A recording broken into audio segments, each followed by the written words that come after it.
Ok, aujourd'hui, je vais vous montrer comment on fait un cercle magique ou un magic loop. Fait qu'on a notre corde comme ça. On la prend nos deux doigts, on tourne autour. On vient tenir avec le pouce. Après ça, on le met sous notre petit doigt. Ici, sur le dessus, on passe le crochet. On prend le fil, une jetée.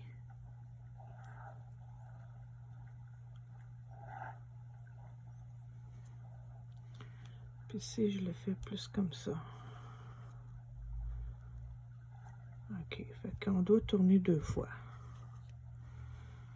On prend notre fil, on tourne. C'est mieux de tourner deux fois. Ça fait plus beau. Là, notre fil de départ doit rester à gauche.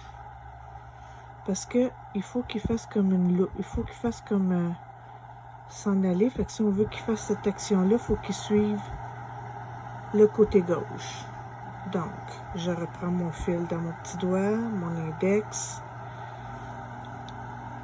Je passe au travers avec le fil de départ. C'est très important qu'il soit à gauche, on passe dessus. On fait une jetée, on passe au travers des deux. Une jetée, on passe un grand trou, une jetée, une jetée. Là, on vient de faire une demi-bride.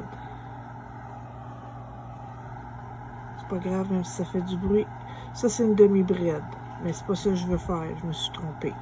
Donc, on fait une main serrée, on fait une jetée, on passe au travers des deux.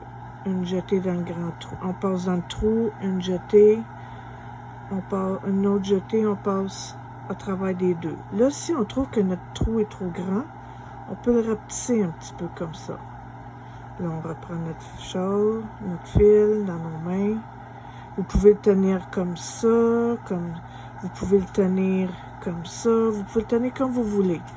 Trouvez votre façon. Moi, je le tiens dans mon petit doigt, je passe mon index, puis je tiens mon travail avec mon majeur et le pouce. Il y en a qui le tiennent avec ça ici, puis ils font...